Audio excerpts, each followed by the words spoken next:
welcome, Benjamin. I'm happy to that we can here actually reconnect with you. We from the Sugar Network reconnect to an alumni. Benjamin, you are an alumni from the Porto program, if I'm not wrong. Maybe you can elaborate. How did you come to end up studying in Portugal? If I'm not wrong, you are from France. Yeah, I am. Thanks for having me, Maya and Mateus. So yeah, exactly. I'm a French designer, and I did the Emitrident Sugar program back in 2017. About my background, so I was finishing my master degree in management in China actually at that time, and I wanted to pursue the sugar program that I heard about when I was actually writing my research thesis in business school.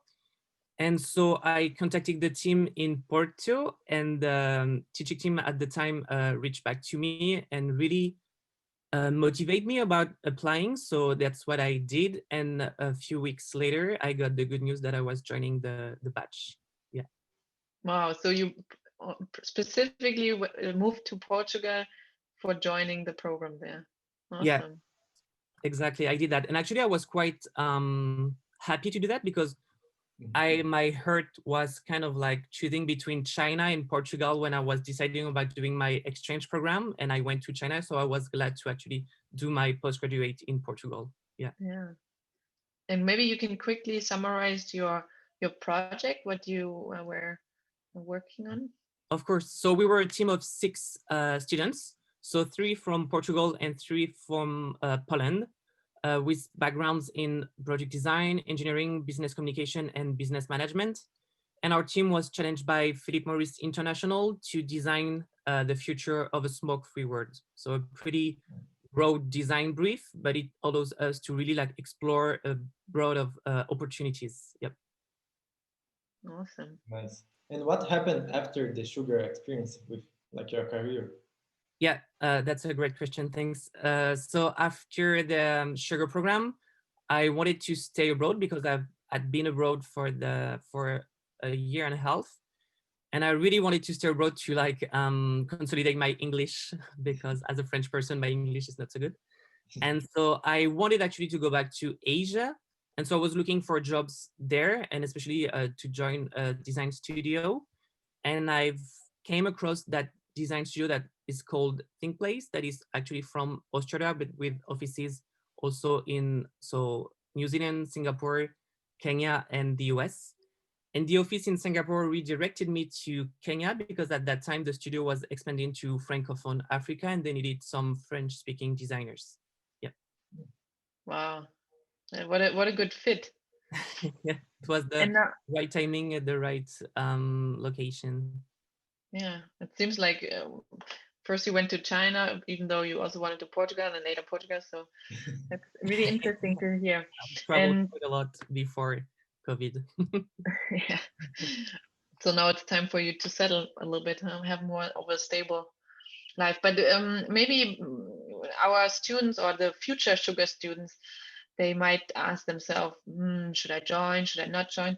Do you have any tips or reasons why they should make sure to join a sugar program?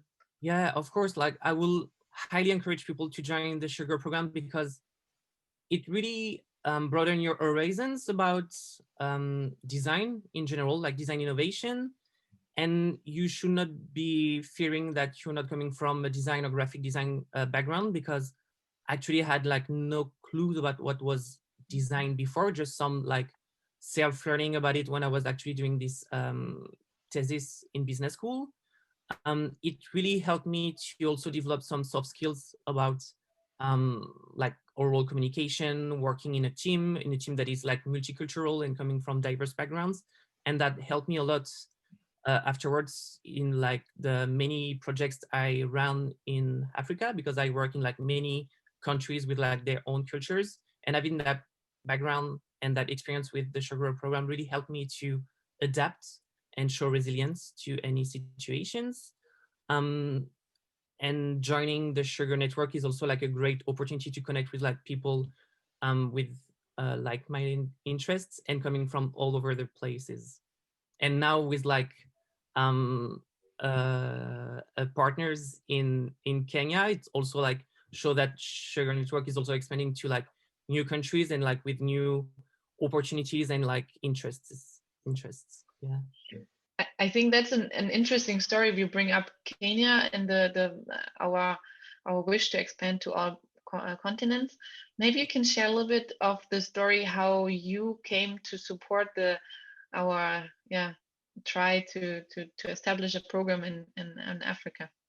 Yeah, support is a big word, I guess, but I've had the opportunity to meet Abolo and Karina last year when they came to actually the studio of Think Place in Nairobi to introduce the sugar program, and that was quite funny because I did it, so as you know, some years ago, and since then we stay in touch so that I could kind of like bring some inputs and perspective from the program directly to them. And it was like a great opportunity also to me to like attend the kickoff at the University of Nairobi and meet like the first batch of the program, and also share with Abolo and Karina some materials that I have from my time in Porto. So always like kind of in this spirit of like onboarding someone new and like inspiring them with some stuff from another university. Yeah, that was a really a nice story on showing how sugar alumni are everywhere, even places you don't expect them to be, and to also see how the spirit of supporting our our continuous try to establish a program. And also to connect with, I guess, the industrial partners in the ground and to meet like design studios. I guess it was like a great initiative from both of them to like actually wanted to meet us and introduce the program to stay in this spirit of like having the university, the students, but also like the industrial partners. Yeah, cool. Thank you so much for taking out the time to meet and reconnect with us and the bigger Sugar alumni community. I hope you will all enjoy watching this little clip about an alumni spotlight, which was on Benjamin, who attended 2017 in Porto. Thanks. Thank you. It was a pleasure. Bye-bye.